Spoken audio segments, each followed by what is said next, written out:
Yes, indeed. Rip N Riff. And happy early Halloween. It's Tuesday, although this comes out on a Saturday, just a few days away.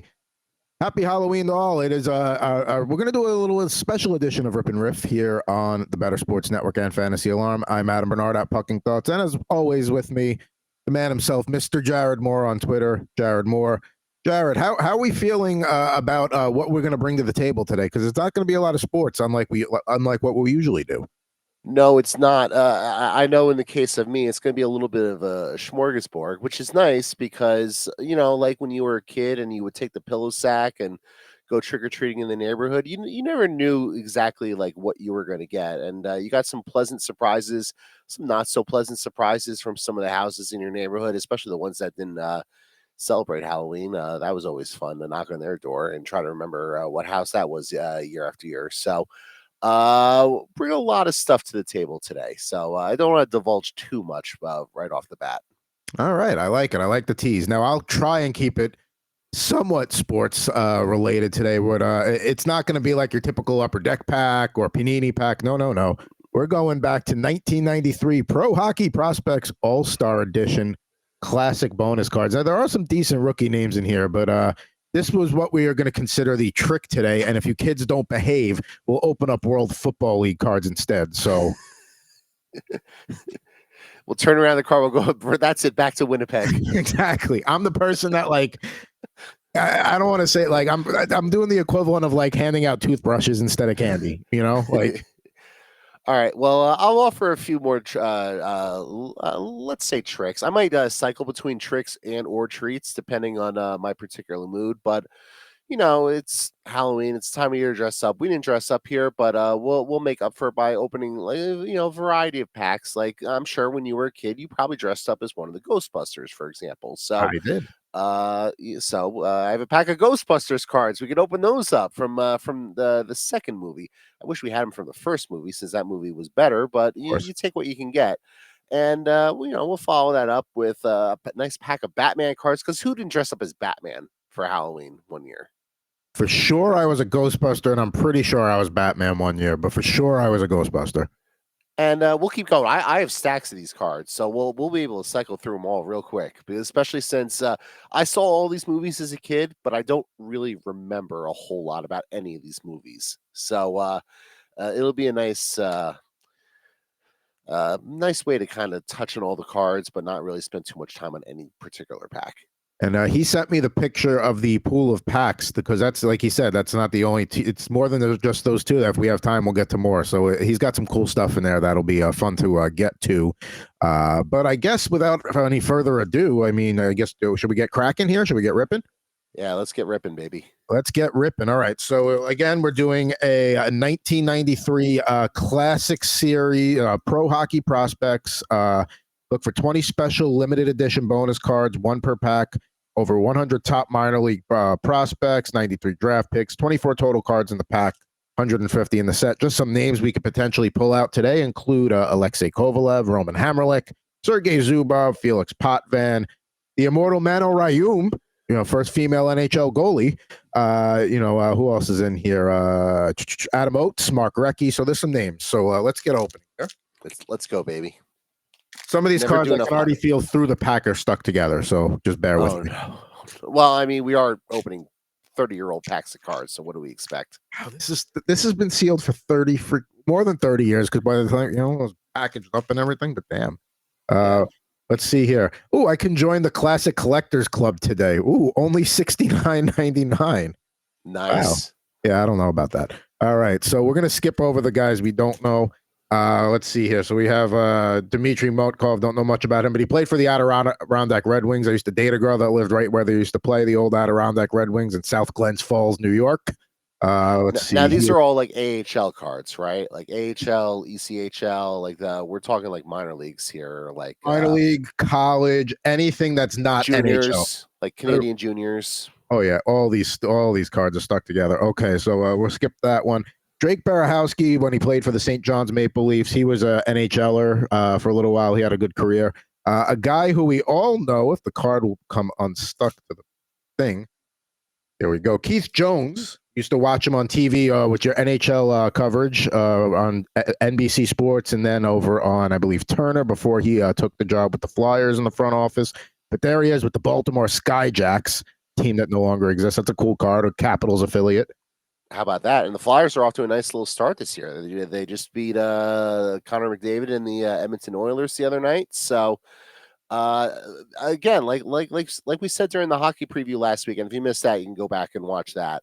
The Flyers are going to be a pesky team. Tortorella is going to squeeze every last point he can out of that roster.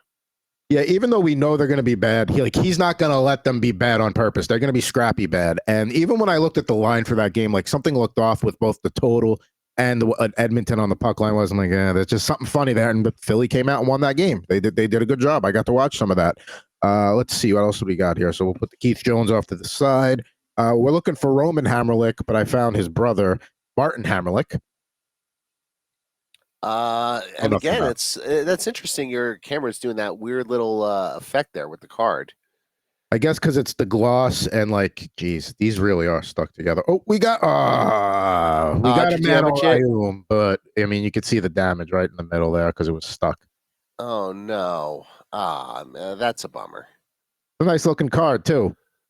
The First Lady of Hockey, like it's a classic exclusive, great looking card, except stuck damage. Womp womp womp. Let's see. We got a Robert Lang card here from when he played, aka the legend on the Cincinnati. No, wait, these cards are stuck together. That's why. Robert Lang, there he is with the Phoenix Roadrunners. That's a nice looking jersey. The blue and the silver. That is a nice looking jersey. Yeah, it looks weird seeing Robert Lang and I guess all that blue because I associate him with the Penguins. Yeah, he was definitely the guy. The Penguins comes to mind first, but the Coyotes would probably be second. And then here's the legend Howie Rosenblatt card from the Cincinnati Cyclones, but I know that was a cool team, the Cyclones. Let's see here. Yeah, these cards are stuck together. You can even we got a Corey Hirsch card. There you go. There we go. You were looking for the Corey Hirsch card and you got it.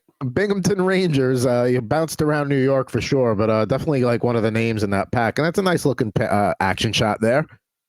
And not damaged, correct? That card came out in pretty decent shape. Yeah, despite what you're hearing in the background, if you're hearing the unstuck cards coming out. Unfortunately, this one has a little back damage, but Jesse Belanger was a good player and a highly touted prospect in his day. Let's see there. He's playing for the Fredericton Canadians. You know, a lot of the minor league teams tend to use some of the NHL team names, and I feel like they've gotten away from that. But unfortunately, a damaged card. This one is 2 cards stuck together. I can unstuck them. Patrick Waugh, throwback look. Back in the gray, there we go. That is a fantastic shot there. That's a great card. I mean, it's a little bit of a bummer the card's damaged, but of course. Yeah, that is like if you were like an avid Patrick Waugh collector, a Montreal Canadiens fan, even an Avs fan, you wanted to get a piece of one of the greatest goaltenders of all time, before you made it to the show. Like that's a card you really kind of need in your collection, I think. Absolutely. This is him with the Sherbrooke Canadians. Again, another team that's named after. But yes, unfortunately, a little bit of damage there. So that's more of a binder one than grade it and store it. We do make up for, we don't make up for it because we got another Manorarium card. But guess what? There is damage because the card was stuck together. It's tough to see on the camera, but it's there.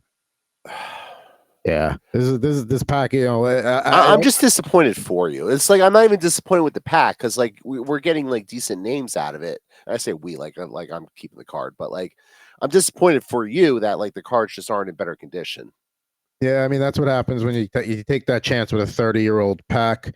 Let's see here. Sean Van Allen was a decent center in his day, like third, fourth line guy that hung around the league for a while. Let's see here. That is nobodies. We're getting to the end of the pack here. Let's see.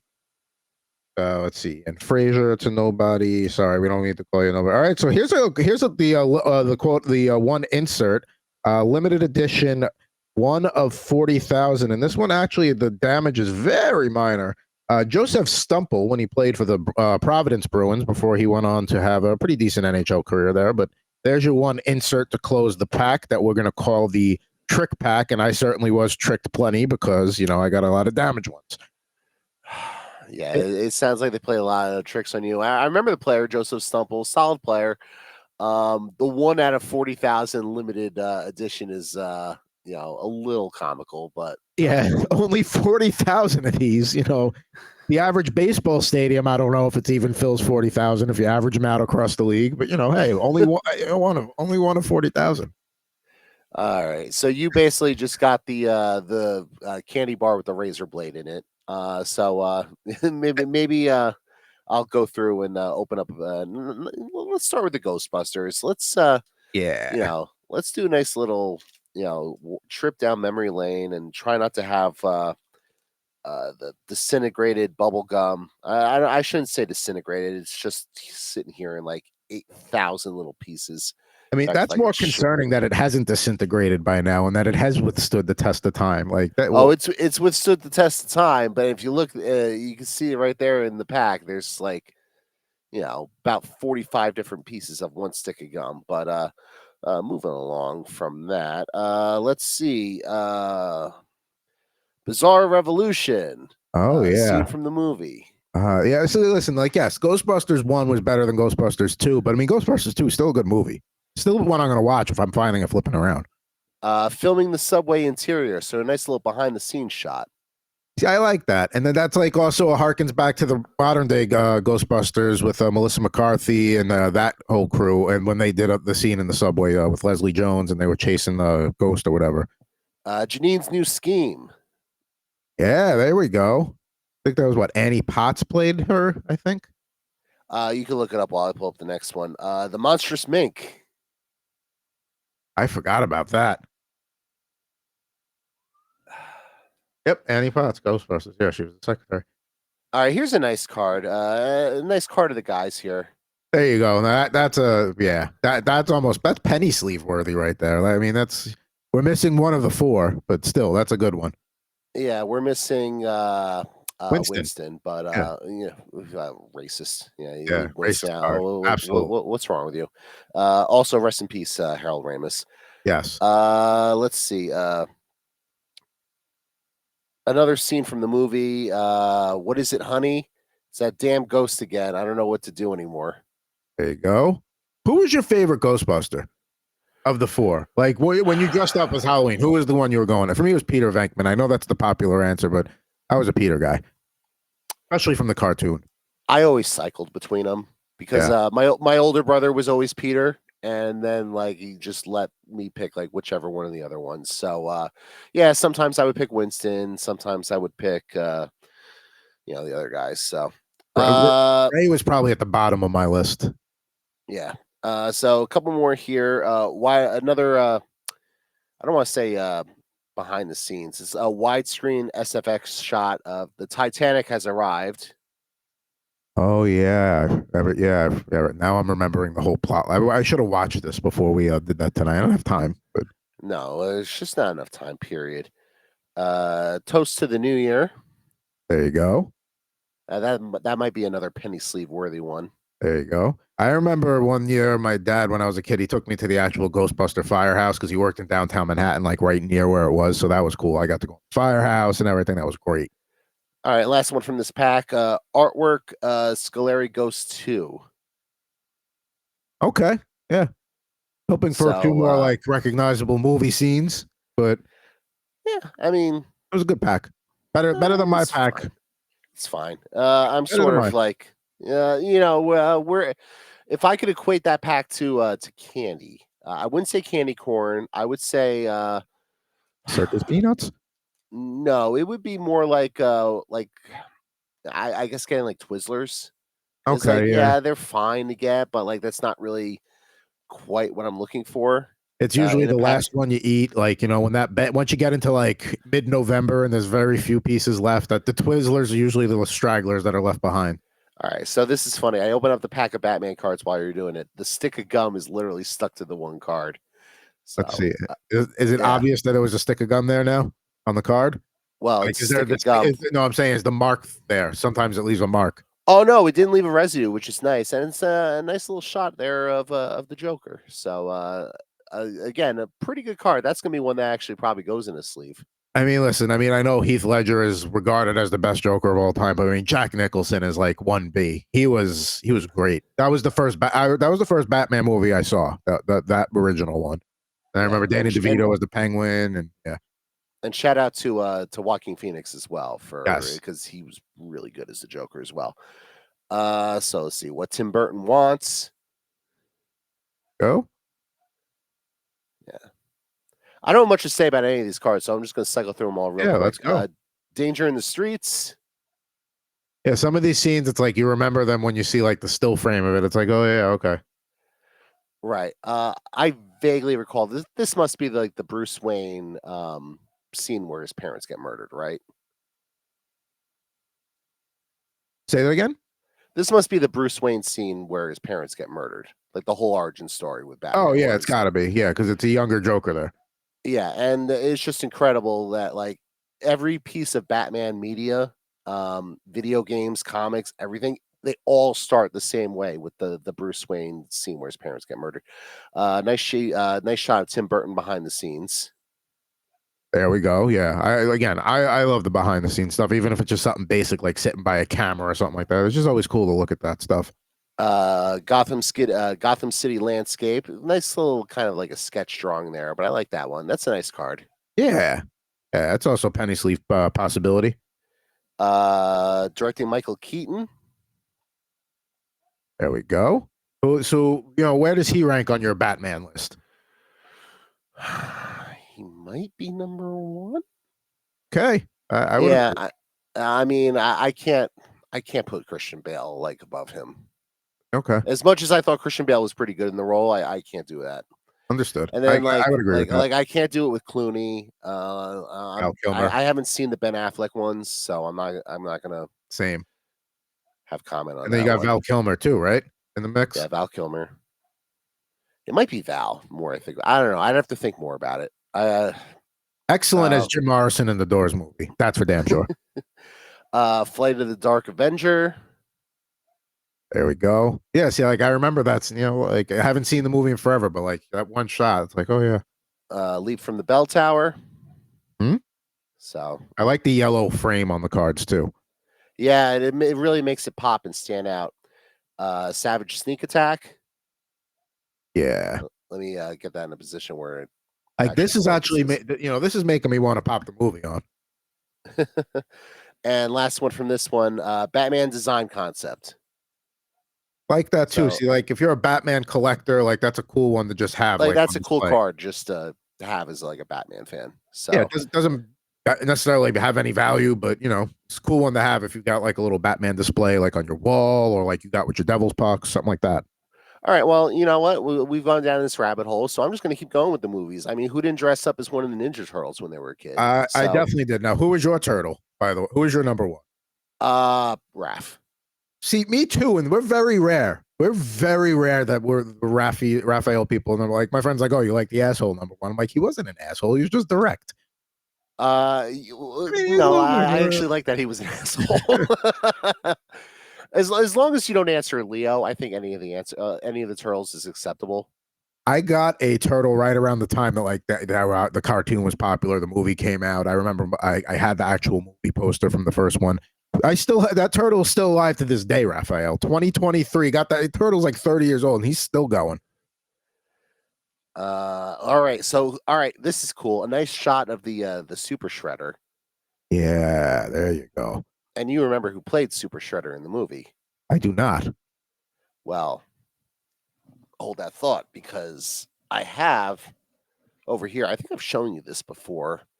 An action figure of the Super Shredder from one of the modern toys. NECA, they made this, and it's autographed by the person who played Super Shredder, Big Sexy Kevin Nash. Diesel. Wow. Yeah. And you look at the detail on that figure, and that's just awesome there. So I'm glad that pack. That pack's worth it alone. Just the fact there was a Super Shredder card. That's a cool piece of memorabilia right there. That's really cool. So very happy to pull that one, but we still have a whole pack to go. So let's see.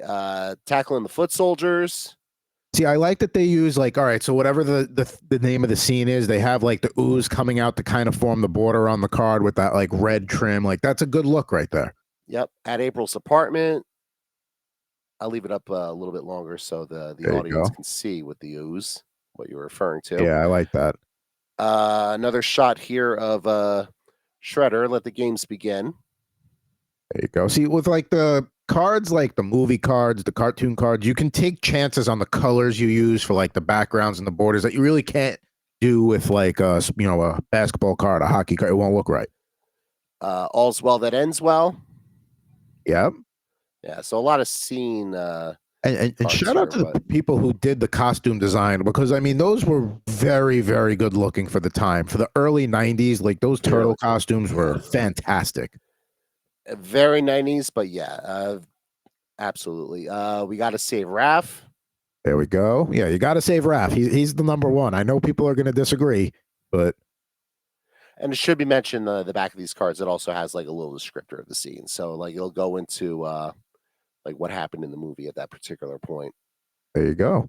I like that. It's got the little green on the back. Yeah, they did a good job with those cards. Let's see. Nabbed by the baddies. There we go. And last one from this, nice action shot of all four turtles. Turtles to the rescue. That could be a penny sleeve one right there. That is 100% a penny sleeve one. So I mean, that's like you could use that as like the movie poster shot right there. You really could. So all right. So if that one was a candy bar from Halloween, that one was probably getting like the full blown Twix bar. Yeah, not the fun size, although I do like the fun size, but they're dangerous because you're like, oh, I'll just have a few, and then it ends up eating more than it's just a candy bar. So, but the big one, my neighbor gives out the full size ones. He's great. Shout out Jose. All right. Well, I remember the movie. I don't really. I remember there was an animated show, but I don't really remember much about it. But how about Beetlejuice? I do remember the cartoon existing. I didn't watch it, but I do remember it. And listen, if we're gonna have a Halloween episode and you got a pack of Beetlejuice, you got to open those, right? Yeah, 100%. So let's see what we got here. All right, this looks like it might be a sticker. Yeah, because it says Bend and Peel. It says Neither World Express. Okay. I'm gonna look up the Beetlejuice cartoon. I want to see if there's like any like voices that were on the show that you're like, oh yeah. I'm also curious, like how many episodes it ran, how many seasons. I can't imagine it lasted more than like a season. It ran from September '89 to October '91, so it ran for basically 2 years. Yeah, it was ABC and Fox. Blah blah blah blah blah. Developed by Tim Burton. They used Danny Elfman's theme. Let's see here. None of the names I really recognize here for vocal actors or anything. Bertha Burp Goes Camping. There you go. Obviously, a character on the show that Beetlejuice kept calling Burp. Gross Out Meter Record. Okay. So that's a good looking card there. I mean, the quality of that card that's like a PSA 10 on that one. Yeah, and I should say this for all these cards, they've held up remarkably well considering how old some of these cards are. I mean, that's the luck of the draw. Like you get a pack like mine where out of 24 cards, probably 20 of them are stuck together, and then you get a pack like yours where it's like they're in great shape, like they were put in the pack last year. Beetlejuice here enjoying a little snack. I think that's why I didn't like Beetlejuice as much. Just kind of like the whole gross out. Yeah. Yeah, I would agree with that. I mean, it's a cool movie. I never watched a cartoon, but yeah, like I wasn't like crazy into it. But it is a Halloween episode. You got to do Beetlejuice. Buzzface, nice little chainsaw for a nose there. Who doesn't like that? Again, Michael Keaton getting love on this show twice today. How about that? And then Backpack Surprise. So overall, solid pack there. Solid animation. Nice little images they use for the cards. So can't complain about that one. That is like a nice little roll of Smarties there. Yeah, we'll take the roll of Smarties. Yeah. The thing about Smarties is like in April I have no desire to eat them, but you give me like a fistful of them, I'm like, oh yeah, let's do it. And you just eat them while you sit there and work. They just go down easy. Right. So I'm a video game nerd here. Obviously, there was a Super Mario Brothers movie that came out earlier this year, but when we're old, so we remember the live action Super Mario Brothers movie. Wow, Skybox getting in the mix there with the movie cards. Good for them. How about that? So we got 8 trading cards here. So I might actually, open these World Football League cards today. Why not? We'll see. screw it. Who cares? It's for the good of the show. Yeah. Let's do this pack first. I'm intrigued by the Super Mario Brothers movie. See if I can find any cool nuggets about that. All right. Well, how about we start with Mario's tool belt? There you go. I like the border of these cards as well. I like the Super Mario Brothers logo. These cards certainly pop from a visual standpoint, which is nice. Seeing as that movie had, everyone sort of derides it with, how like the Goombas looked and Koopa and Mhm. all that sort of stuff. Let's see. Call for help. There you go. So John Leguizamo was Luigi in that movie. Dennis Yep. Hopper was President Koopa. I see the other big names in there. Those are probably the two big names. And the narrator was of Simpson fame, Dan Castellaneta. You would think I would like this movie more, just the fact that Dan Castellaneta is attached to it, but no. Oh. I didn't like the movie as a kid. You know what it Bella is? Napoli. You know what it is too? It's kind of like the Super Mario Brothers, and I like the look of the cards. I like the border, but like they got so far, and I probably had to for like I guess copyright reasons, but they got so far away from the look of what Super Mario Brothers is. Like it was like its own branding. It's like when the Anaheim Ducks shifted away from the Disney Mighty Duck logo to their own rebranding. It's like no, that doesn't look right. And it's actually funny when you think about it, and it feels weird for me to be like, feel sorry for a giant corporation like Nintendo that has more money than they know what to deal with. But the Super Mario Brothers movie effectively killed the movie industry for Nintendo for 3 decades until they made that Super Mario Brothers movie this past year. Yeah. Because they haven't done any of that with any of their platforms, with the exception of there was that Pikachu movie a couple of years ago, but the Pokemon company is separate from Nintendo. And Pokemon is a cash cow, so Right. So now they're like having internal discussions about, oh, we should probably do some other movies. So yeah, like if you told me they made like a Legend of Zelda movie I in was gonna 5 say years, or Metroid or anything like that, like I could definitely see that. So Zelda would be the uh, next one. It would have to be. I mean, yeah, yeah. Not So Dead End. I did like that they like really leaned into the New York vibe in that movie. I will say that was one positive of it. You just mentioned Dennis Hopper, so here we go. There he Nicholas is, Plumbers. President Uh, Koopa. yeah, actually back-to-back cards. Bob Hoskins playing Mario in that movie. Unfortunately for Bob Hoskins, there's only one Mario in live action that I recognize, and that's Captain Lou Albano from the Super Mario Brothers Super Show. There you go. But we appreciate Bob. Like Bob, it's not your fault the movie sucked. Yeah, I mean, you put the honest effort in. You tried. You played the role. Bertha bails him out, There you go. and last but not least from this pack, Family Pride. Nice action shot of Luigi saving Mario. There you go. Luigi also, he's like the brother that nobody respects, but he comes through when you need him to. His last name is Mario. His name is Luigi Mario in Yeah. official Nintendo canon. So, yeah, Luigi forever disrespected. And anytime he ever gets a game, it's like a side game. It's not like a mainline Mario game. Oh. Luigi he should get more love than he deserves. So we're gonna open up these World Football League cards, and then I believe Jared has a mystery slab for us today. I do have a mystery slab, so I'm excited for that. And you probably have a starting lineup for us as well. Oh, I I'm always sure. got a starting lineup. All right. So these are World Football League cards. We'll see if we recognize any of the names in there. Maybe they spent a couple of years over in the WFL and then or the World League, I should say, and then came over. That's a good looking cards, not quite as stuck together here. This is we'll probably talk more about the logos and the names than the player, but Randy Bethel from the Ohio Glory.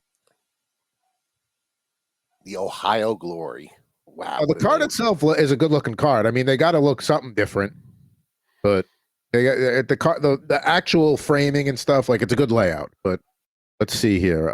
Let's see. Mike Sinclair with a team that kind of looks like a ghetto Charger jersey there. It does, yeah. It looks like the Charger jersey that like got faded and left out in the sun for too long. Yeah. That was the Now Sacramento Surge. now you mentioned the World Football League. Do you have a little background information on the World Football League for anyone that's not familiar with it?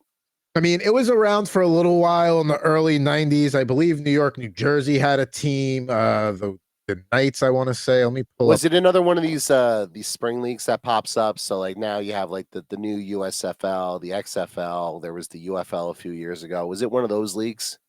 So I think this is the World League of American Football, and then it eventually became like the NFL Europe. I think is what happened.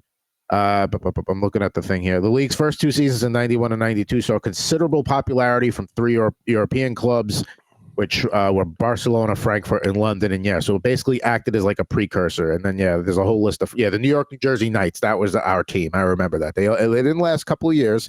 Rhine Fire, that's another team that survived to NFL Europe. Hamburg Sea Devils, there were a few of them, so it was the precursor to that. And there's some notable alumni looking through the list: Larry Zonka, Paul Warfield. That's the original one from the 70s. This is more of the early 90s one. There were a couple of World Football Leagues. Oh, my bad. That's fine. But I mean, listen, we're not here. Listen, we're here to look at the cards. And here's a London Monarchs jersey. Fred McNair. I'm sure no relation to Steve McNair. Good looking jersey there, though. Yeah, I like it. It kind of looks like UCLA color scheme a little bit. Actually, maybe he is related to Steve McNair because he went to Alcorn State and so did Steve McNair. So maybe we're gonna have to double check that there. That might be. I'll look that up.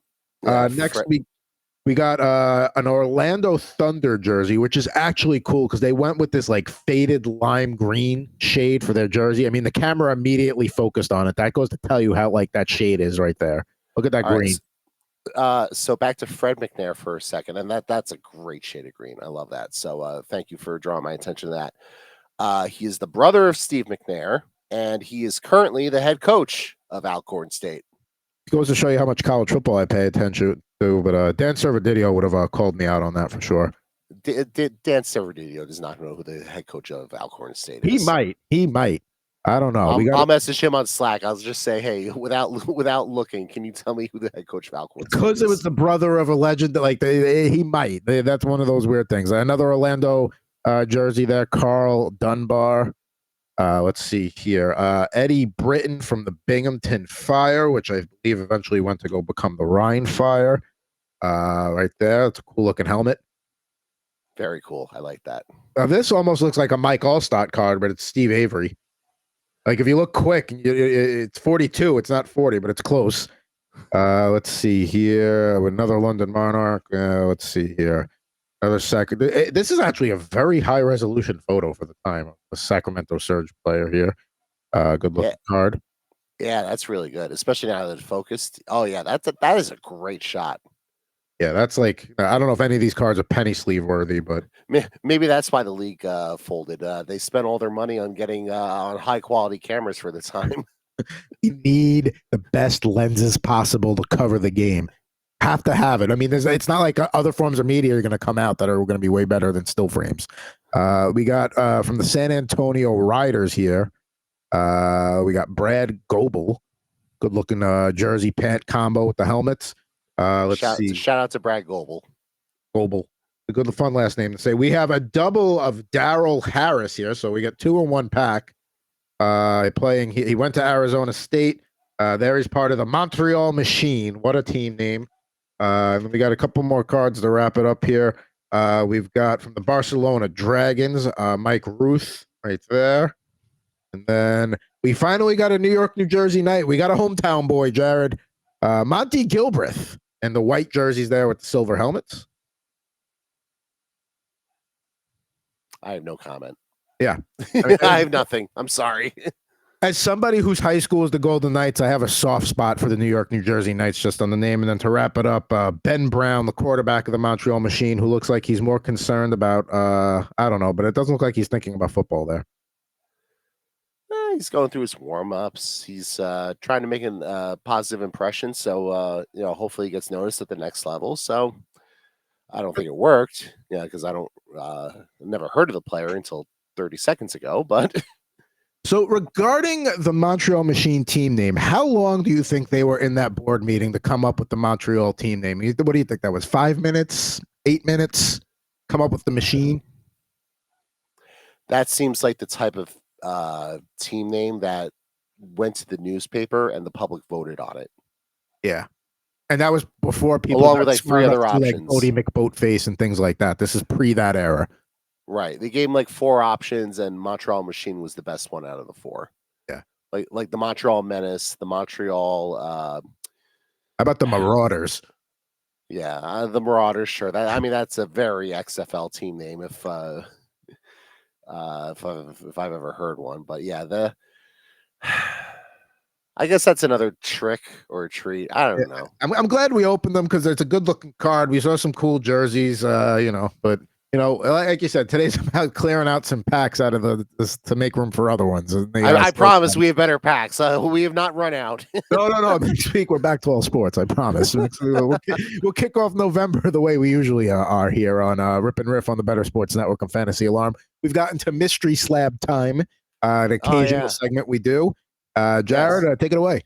Well, I have like 20 of these left over. So we are currently batting 500 when it comes to getting Sam Darnold mystery slabs. So hopefully it's not a mystery slab for Sam Darnold, but I anticipate this will be a sports one, but it would be ironic if somehow this turned out to be like a Star Wars card or something. And so we have a Sam Darnold Jets and USC card, right? Correct. So we're just missing Carolina and San Francisco from this year. So we got something to strive for. 100%. So that would be great though if it came out as a non-sports card, but we'll see. Oh, well, this is very much a treat. I will put that on this one. I can see it by your face. I was not expecting this, and this is a very nice card to pull here. A Mint 9, 2020 Panini Select rookie Jordan Love, Green Bay Packers. There you go. Now, listen, Jared just became a huge Packers fan, folks. It just happened right there. He wants Jordan Love to go out and throw for 300 plus yards. There we go. That is a good looking card. That'll go next to the share of Packers stock that I own that I have framed. There you go. Perfect. That is a cool look. That's a good looking card. It's a cool card, and it's a card whose value could very much go up. Yeah, I mean, I'm not 100% convinced yet that Jordan Love's actually good, but I think he's certainly passable. Anytime you can get a quarterback and a rookie quarterback at that, I mean, that you're doing pretty well there. So very excited to pull that one. That is a huge treat. That is not only did you get the full size candy bar, you got like 10 of them from the one house. This is the house that actually left the candy outside on the porch and said take one, but you're the asshole kid, so you just dump the whole thing in your bag. Or you got somebody that's like, it's the end of the night, I don't want to take all this in the house. Here, boom, just boom, dumps like half the bag that like you buy at like CVS in there, and you're like, whoa, I can't, my bag's full. Like it's almost like too much, Like that's what that was. I'm excited off of this. I mean, this made the show right here, so I'm thrilled. I feel like in our dynasty league that we're in together on like 2 or 3 separate occasions, like months spread apart, we had discussions about me acquiring Jordan Love, and then they never came to fruition, and then you ended up dealing them somewhere else. But I do remember you and I having multiple discussions about me potentially acquiring Jordan Love. Yeah, this was like 2 years ago. And I actually kind of wish I held on to him because my quarterback situation in that league is not great. Even though like I probably have the best team in the league, like it's not great. And look, I traded Jordan Love as part of a deal for Travis Kelce. So there you go. Got to do it. You got to do it in that situation. I mean, at the time, my quarterback situation probably could have used it, but it ended up I stuck to my guns, and I'm happy with where I'm at now with my QB. In that league, I got a good 1-2 punch, at least if Howell keeps playing the way he's supposed to behind. I got Lamar Jackson in that one. But it's time for starting lineup unboxing. We've done the mystery slab. We've had our tricks and treats of our packs. We're going to bring it back to the sports realm to close things out here. So what I want is, because it's a Halloween episode, I wanted to go with the fearsome players, guys who scared you. And those will all be in the starting lineup studio audience for various reasons too. We'll go through later. But box here. Okay. So the basketball one probably one of the more feared power forwards and a dude that you definitely want to cross. The football one is one of probably the more feared pass rushers of the 90s and all time. The baseball one was a pretty good hitter, played for the Yankees at one point, and had a stare that would probably scare some people to pee themselves. And then the hockey one, just to put it simply, probably one of the most feared players of all time, but one of the most productive. You are allowed one question. Can you? Is my one question? Can you repeat all those? Sure. We've got the most feared hockey player of all time, who's also very productive, or not the most feared, but one of the most feared, we'll say.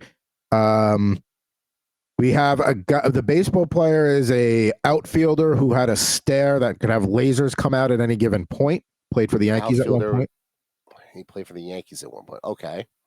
But the starting lineup is not him in the Yankees. It's him in a different team. Okay. The football one is one of the more feared pass rushers of the 90s and all time. I think I know what that one is. And finally, the basketball one is one of the more feared power forwards of all time, and a guy who, even if he wasn't a power forward, not a guy I'd want to cross. All right, my one question is the football one, Reggie White. Because he was a minister, I can make this joke. You're in the right church, but wrong pew. Okay. You're right there. If it's not him, it's the other guy you're probably thinking of. Yeah, it's the other guy I'm probably thinking of. But no, I'm gonna ask you to open the hockey one today. I have a feeling that one is like either Scott Stevens or Ty Domi. So this one, not to say a trick question, but because you're always in the mindset of late 80s through late 90s, sometimes they have throwback guys from classic eras. You could have a Jackie Robinson, you could have a one of those guys. So the hockey one, we'll get to, is a little tease. Let's go through the others. The baseball player was Gary Sheffield in a Marlins uniform. Gary Sheffield, scary looking dude. Would not cross him. Scary, yeah, it's scary in the box too, with the bat wag and going back and forth. And he was exit velocity was after his time, but Gary Sheffield was very much an exit velocity guy. Like it's tough to think of a lot of players who hit the ball harder than Gary Sheffield of that era. He hit the ball like the ball was trying to mug him. Like he hit the ball angry. I mean, you don't see guys hit the ball like him anymore. I mean, he was a good player. I enjoyed. I liked him when he was on the Yankees. I had no issue with Gary Sheffield, but me either. What uniform was he in there? Say again? What uniform was he? He was in a Marlins uniform there. There's also starting lineups of him in a Padres uniform. I think he came up Brewers. Brewers. He played with he played for a lot of teams, but yeah, he was a solid probably one of. Yeah, he was a very good player.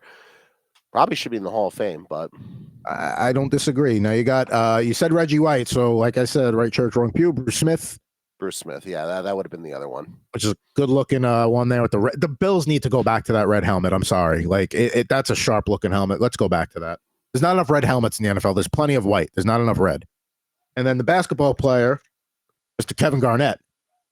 Kevin Garnett, yeah, that would have been my guess. Obviously, we're trying to pull that Kevin Garnett mystery slab there, but I'm very content with the Jordan Love here. Which, by the way, a white die cut.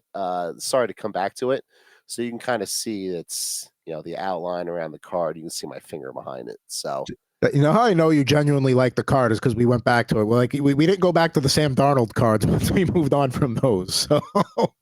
Yeah, I'm very happy with this one. I'm going to see what it's worth while you open up the hockey one. So the hockey one is Gordie Howe. Oh, yeah, I probably should have gotten that one. Gordie Howe, with a guy who once got stitched up at intermission, and he told the doctor on his way out, "Don't go back, don't go too far. The guy who did this will be in to see you shortly." So that's the kind of player Gordie Howe was. Also, one of the most productive players of all time. Wayne Gretzky, the great one. This is his favorite player of all time. And his sons, obviously, got to play with them in the WHA and then with the Whalers. I mean, the guy was just they broke the mold with Gordie Howe. Now here's his card. They tried to match the position that he's going to be in on the starting lineup there, but I mean that's a good looking card for they definitely doctored that image up a little bit to make it look good, but Gordie Howe there. By the way, when we opened the Ray Allen one, I mistakenly threw out the card with the box because remember I had trouble getting the card out. I realized that, so I'm gonna have to. Oh no! Yeah, so there, and then here's of course no helmet because you don't need a helmet from hockey players in that era, and Gordie Howe would not have worn one even if you put a gun to his head. But there's Mr. Howe himself coming. That looks like he's coming down the wing, and also no curve on the sticks. Not that starting lineups did him, but the curve was a little after his time. But nonetheless, Gordie Nice attention Howe. to detail there. Gordie Howe, part of the Timeless Legends series here. From the starting lineups. Definitely excited to have this. Is my third Red Wing. I got Sergei Fedorov and Steve Yzerman, and now Gordie Howe. He's going to join the starting lineup. If I don't drop him, starting lineup studio audience for next week. And keeping the scary theme, we've got Javon Curse, a.k.a. The Freak, who looks like he's about to rush a quarterback, but actually is trying to get away from that spider above his head. Got those damn bats back in the rafters here at the studio audience. We're going to have to call the wildlife control again. I mean, those are the scary Ozzy looking bats. So we got to call him when we're done recording here.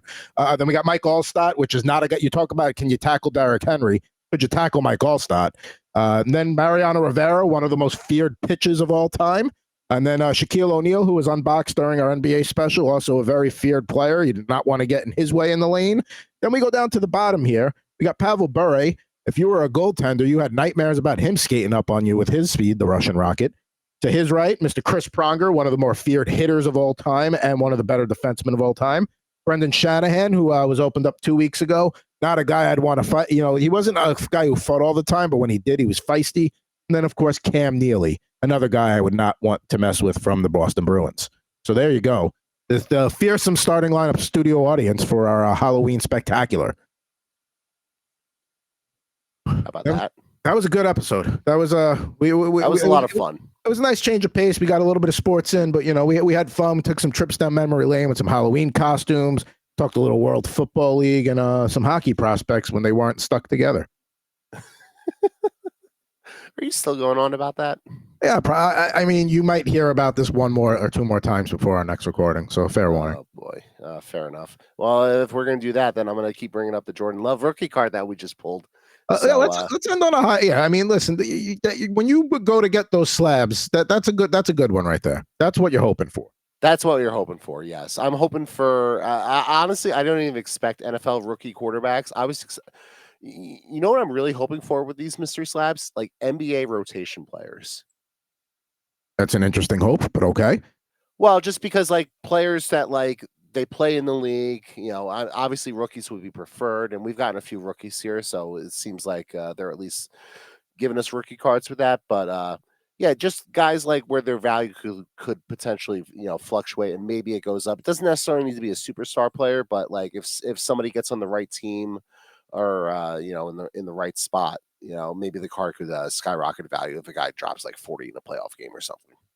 Go. There you go. Hey, listen, everybody's got what they want, and listen, I just love when you bring the mystery slabs and open them up because I get excited. Like the reaction when you saw what it was before you told us, I was getting excited. I was like, what's you go down Christmas morning and you can kind of figure out the shapes, what the presents might be, but there's always that one that you're like, what is that? I don't recognize that shape. Right. That's what when you that reaction was kind of like that. I enjoyed that, but. That does it for another edition of Rip N Riff here on the Better Sports Network and Fantasy Alarm. For Mr. Hockey, Gordie Howe, for Mr. Jared Moore on Twitter at Mr. Jared Moore, for me on Twitter at Pucking Thoughts, Adam Bernard. We're going to be back with you next Saturday for the first November edition of Rip N Riff. And hey, we're going to be back to sports next week. We'll see what Jared and I are going to rip. Be back soon for you on RnR.